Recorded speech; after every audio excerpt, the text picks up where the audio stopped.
Hi, everybody. Welcome back to our weekly podcast. I'm Jennifer Phillips Russo, Viticulture Extension Specialist with the Lake Erie Regional Grape Program. And I'm here with Kevin Martin, my business management counterpart, and he wants to talk to you a little bit about unemployment insurance.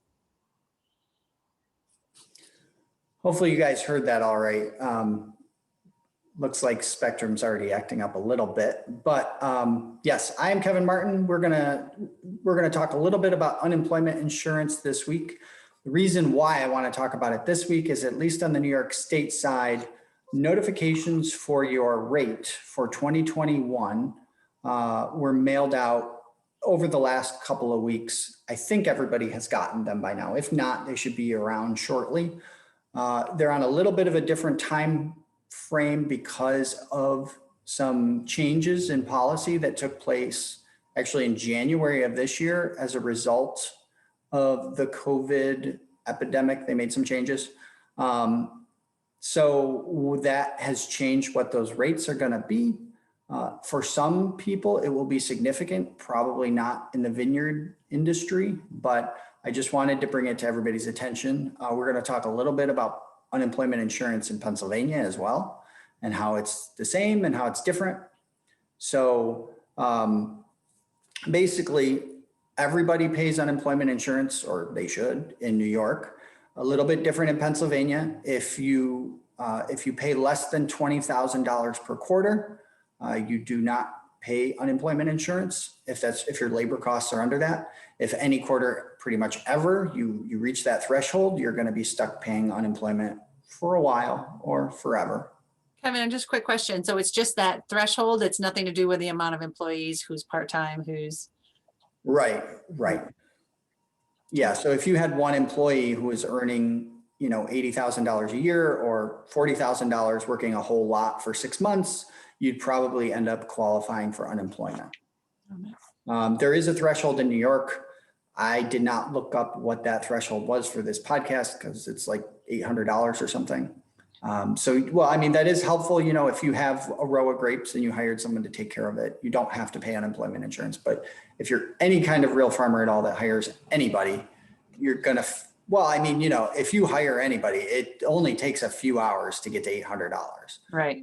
What they were really trying to avoid is if you need very occasional help on a really small farm kind of thing. And that's really all that's for, because it's going to cost you typically at least $400 to do these filings or more if you pay someone else to do it. If your payroll is $800 and your filing fee or your accountant charges you $800, it's going to be really frustrating to pay unemployment. Right. But that being said, these rates look a little bit different from state to state. There was always a basic rate, and I don't know when that changed, a long, long time ago. Unemployment insurance is designed to be self-funded, and it never is. It works when the economy is doing really well. And then when we have a recession and people are actually unemployed en masse, the funds are never enough to cover the unemployment expenses. So then they add more rates. They have not, don't panic, nobody's added a rate yet. But what it leads to is more complexity in calculating your rate. So the way it works now is, yes, you can go and look at some tables online to figure out what your rate is. But really what happens is they just mail you a letter and tell you what your rate is. And you can challenge it sometimes if you think there's a mistake, but there's usually not. But the point is, primarily what Pennsylvania looks at is your benefit ratio. So if your employees are using unemployment as regularly or using it at all, you will pay more for unemployment.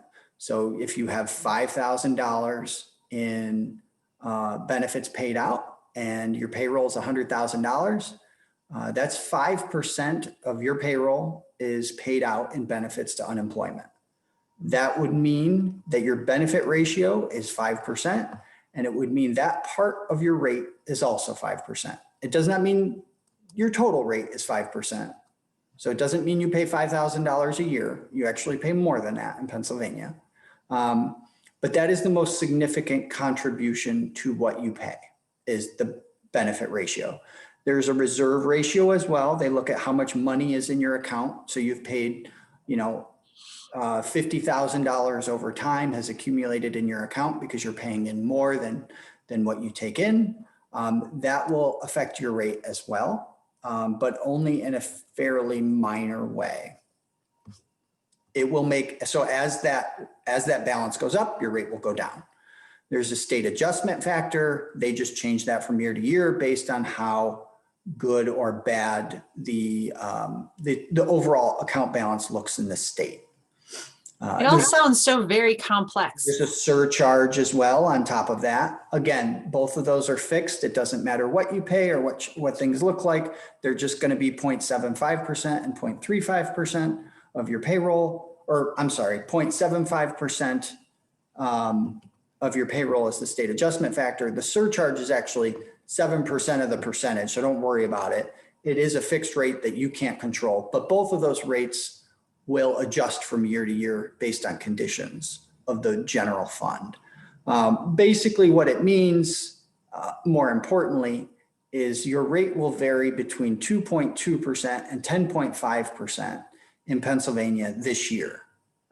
Again, the surcharge and state adjustment factor are subject to year changes.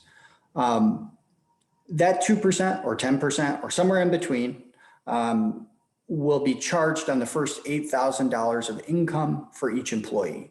So unfortunately for grape growers, if you have tons and tons of employees that are seasonal and don't make a lot of money, you pay that percentage in Pennsylvania on all of your wages. If you have 3 full-time people making $100,000 each, in the tech industry or something, you pay 2% on the first $8,000 and nothing after that.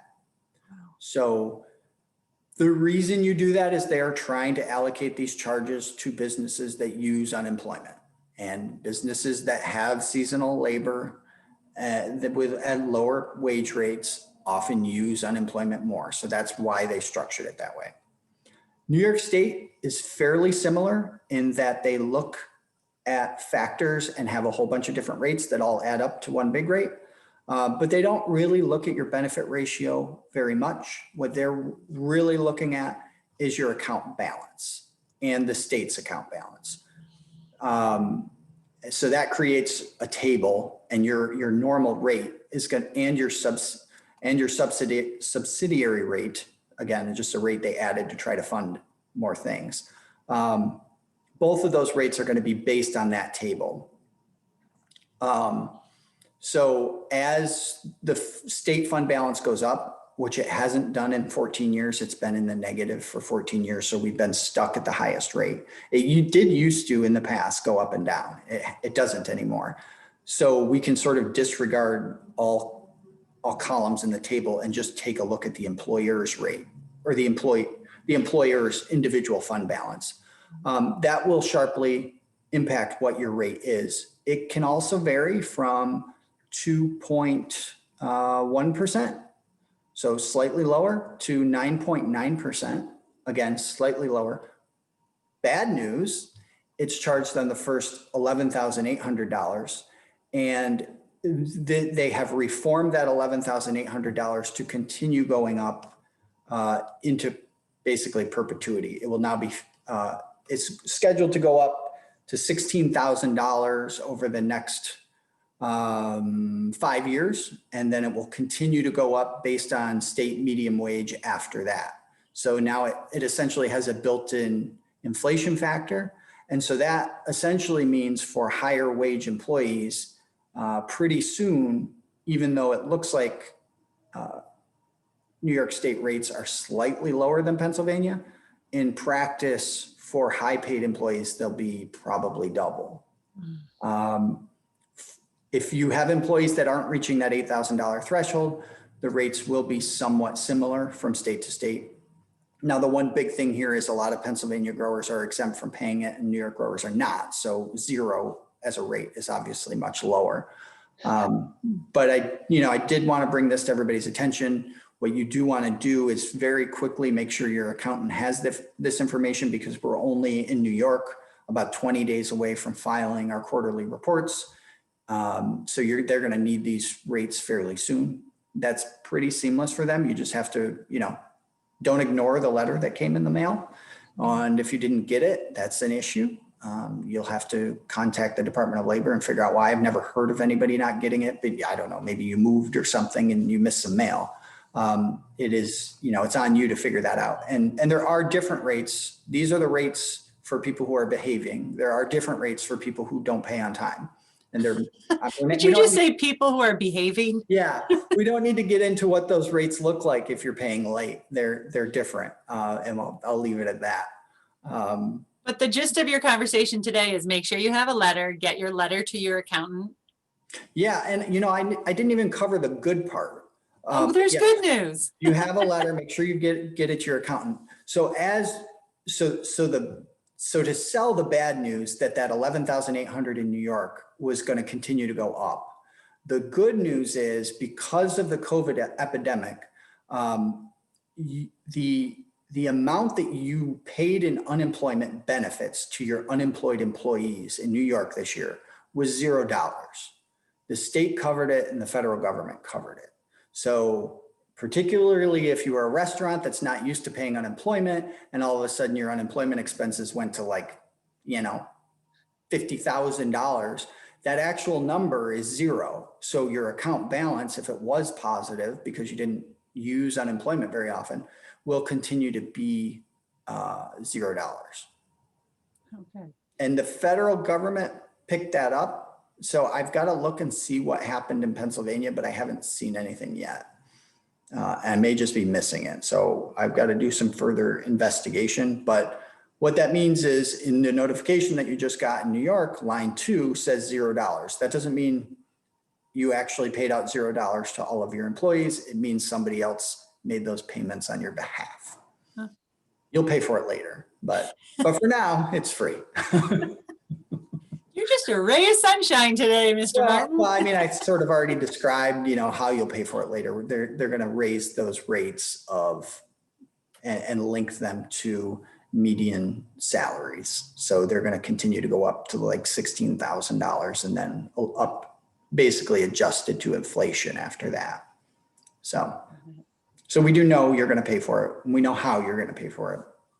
So not just being negative. It's not like, it's not a general economic thought that there is no free lunch. It's they've articulated how it's going to be paid for, basically. Other than that, in terms of unemployment, there are a lot of changes in labor law. We don't need to cover them all here, but this is just one of them. And probably we'll try to at least annually cover all those changes on the New York side so that as minor changes like this occur, you'll be informed. I mean, they made things a lot more complicated. So we have a lot more things to continue to talk about because these things, whether it's workman's comp or overtime, will continue to evolve.